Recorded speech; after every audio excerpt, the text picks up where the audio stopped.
Chapter 3. When I had attained the age of 17, my parents resolved that I should become a student at the University of Ingolstadt. I had hitherto attended the schools of Geneva, but my father thought it necessary for the completion of my education that I should be made acquainted with other customs than those of my native country. My departure was therefore fixed at an early date, but before the day resolved upon could arrive, the first misfortune of my life occurred. An omen, as it were, of my future misery. Elizabeth had caught the scarlet fever. Her illness was severe, and she was in the greatest danger. During her illness many arguments had been urged to persuade my mother to refrain from attending upon her. She had at first yielded to our entreaties, but when she heard that the life of her favourite was menaced, she could no longer control her anxiety. She attended her sick bed. Her watchful attentions triumphed over the malignity of the distemper. Elizabeth was saved, but the consequences of this imprudence were fatal to her preserver. On the third day my mother sickened. Her fever was accompanied by the most alarming symptoms, and the looks of her medical attendants prognosticated the worst event. On her deathbed the fortitude and benignity of this best of women did not desert her. She joined the hands of Elizabeth and myself. "My children," she said, "my firmest hopes of future happiness were placed on the prospect of your union. This expectation will now be the consolation of your father. Elizabeth, my love, you must supply my place to my younger children. Alas, I regret that I am taken from you, and happy and beloved as I have been. Is it not hard to quit you all? But these are not thoughts befitting me. I will endeavour to resign myself cheerfully to death, and will indulge a hope of meeting you in another world." She died calmly, and her countenance expressed affection even in death.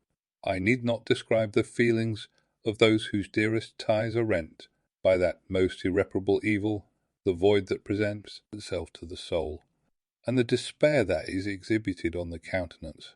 It is so long before the mind can persuade itself that she whom we saw every day, and whose very existence appeared a part of our own, can have departed for ever, that the brightness of a beloved eye can have been extinguished, and the sound of a voice so familiar and dear to the ear can be hushed, never more to be heard. These are the reflections of the first days. But when the lapse of time proves the reality of the evil, then the actual bitterness of grief commences. Yet from whom has not that rude hand rent away some dear connection? And why should I describe a sorrow which all have felt and must feel? The time at length arrives when grief is rather an indulgence than a necessity, and the smile that plays upon the lips, although it may be deemed a sacrilege, is not banished.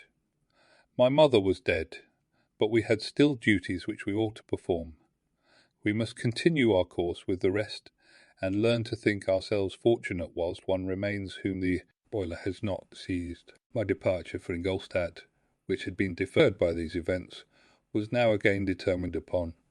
I obtained from my father a respite of some weeks. It appeared to me sacrilege so soon to leave the repose, akin to death, of the house of mourning, and to rush into the thick of life. I was new to sorrow, but it did not the less alarm me. I was unwilling to quit the sight of those that remained to me, and above all I desired to see my sweet Elizabeth in some degree consoled. She indeed veiled her grief, and strove to act the comfort to us all. He looked steadily on life, and assumed its duties with courage and zeal. She devoted herself to those whom she had been taught to call her uncle and cousins. Never was she so enchanting as at this time. When she recalled the sunshine of her smiles and spent them upon us, she forgot even her own regret in her endeavours to make us forget. The day of my departure at length arrived. Clerval spent the last evening with us. He had endeavoured to persuade his father to permit him to accompany me, and to become my fellow student, but in vain. His father was a narrow-minded trader, and saw idleness and ruin in the aspirations and ambition of his son.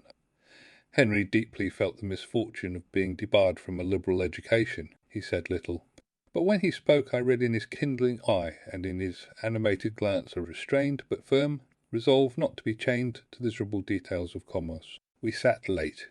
We could not tear ourselves away from each other, nor persuade ourselves to say the word farewell. It was said, and we retired under the pretence of seeking repose, each fancying that the other was deceived. But when at morning's dawn I descended to the carriage which was to convey me away, they were all there. My father again to bless me, Clerval to press my hand once more, my Elizabeth to renew her entreaties that I would write often and to bestow the last feminine attentions on her playmate and friend. I threw myself into the chaise that was to convey me away, and indulged in the most melancholy reflections. I, who had ever been surrounded by amiable companions, continually engaged in endeavouring to bestow mutual pleasure. I was now alone. In the university where I was going, I must form my own friends, and be my own protector. My life had hitherto been remarkably secluded and domestic, and this had given me invincible repugnance to new countenances. I loved my brothers, Elizabeth and Clerval. These were old familiar faces, but I believed myself totally unfitted to the company of strangers. Such were my reflections as I commenced my journey. But as I proceeded, my spirits and hopes rose. I ardently desired the acquisition of knowledge. I had often, when at home, thought it hard to remain during my youth cooped up in one place, and had longed to enter the world, and take my station among other human beings. Now my desires were complied with, and it would, indeed, have been folly to repent. I had sufficient leisure for these and many other reflections during my journey to Ingolstadt, which was long and fatiguing. At length the high white steeple of the town met my eyes. I alighted, and was conducted to my solitary apartment to spend the evening as I pleased. The next morning I delivered my letters of introduction, and paid a visit to some of the principal professors. Chance, or rather the evil influence, the angel of destruction, which asserted omnipotent sway over me from the moment I turned my reluctant steps from my father's door, led me first to Krempe, professor of natural philosophy. He was an uncouth man, but deeply imbued in the secrets of his science. He asked me several questions concerning my progress in the different branches of science appertaining to natural philosophy. I replied carelessly, and partly in contempt, mentioned the names of my alchemists as the principal authors I had studied. The professor stared. "Have you," he said, "really spent your time in studying such nonsense?" I replied in the affirmative.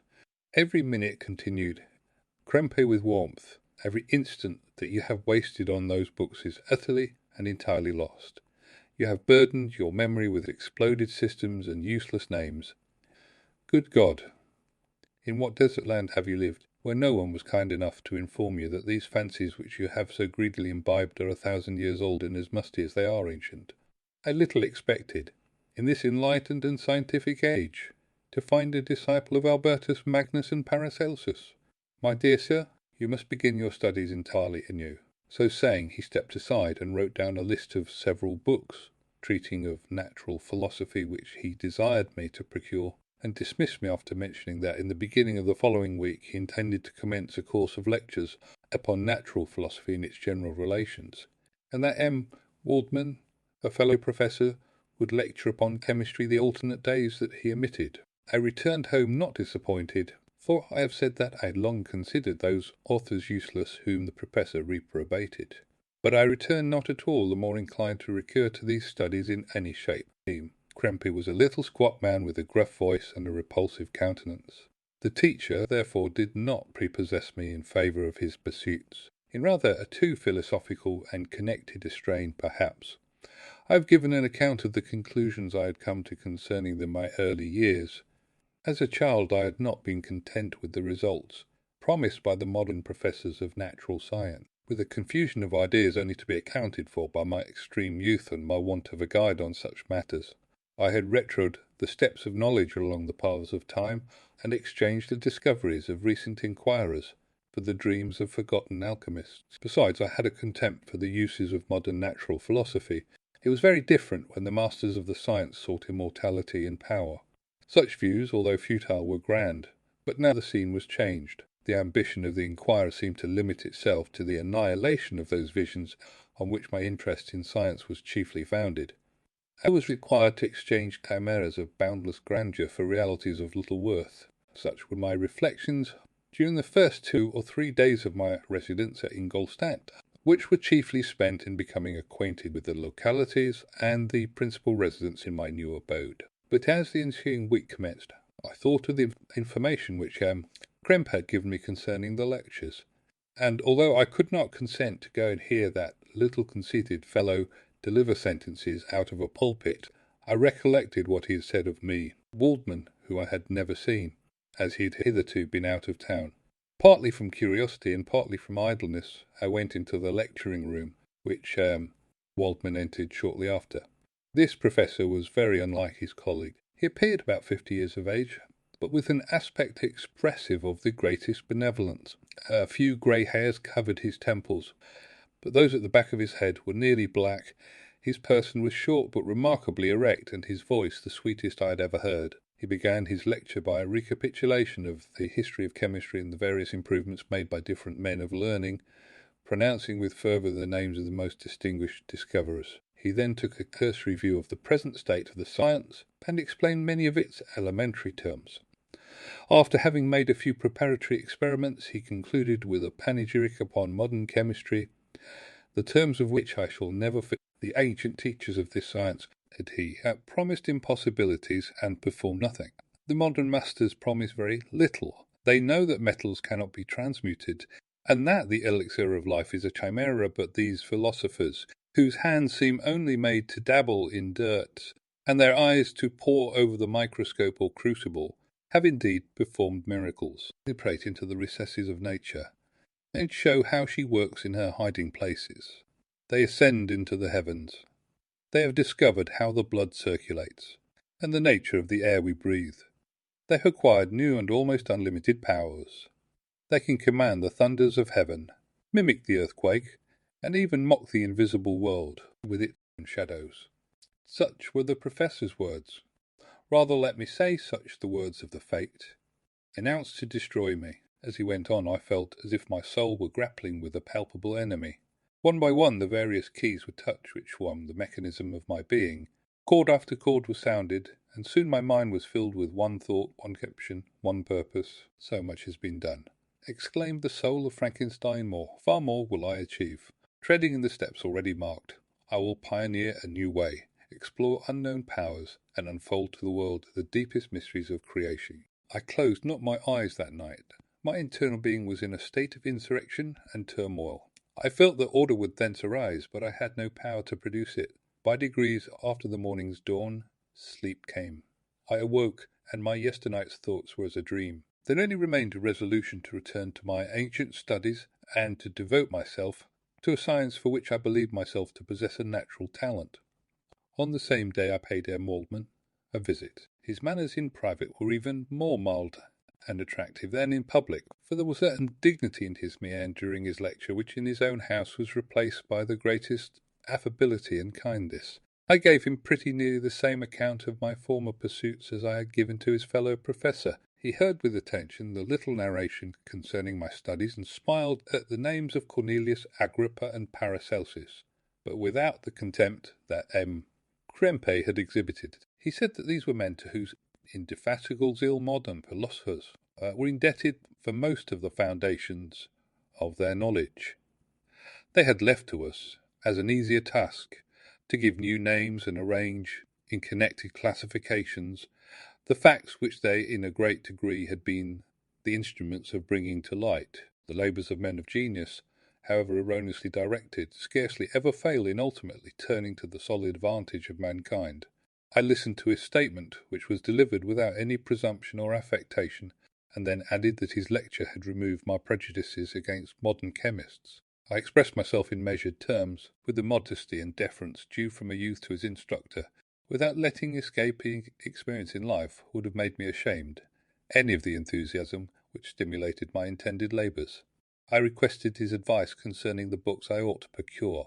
I am happy, said M. Waldman, to have gained a disciple, and if your application equals your ability, I have no doubt of your success. Chemistry is that branch of natural philosophy in which the greatest improvements have been and may be made. It is on that account that I have made it my peculiar study. But at the same time, I have not neglected the other branches of science. A man would make but a very sorry chemist if he attended to that department of human knowledge alone. If your wish is to become, believe me, a man of science, and not merely a petty experimentalist, I should advise you to apply to every branch of natural philosophy, including mathematics. He then took me into his laboratory, and explained to me the uses of his various machines, instructing me as to what I ought to procure, and promising me the use of his own when I should have advanced far enough in the science not to derange their mechanism. He also gave me the list of books which I had requested, and I took my leave. Thus ended a day memorable to me. It decided my future destiny.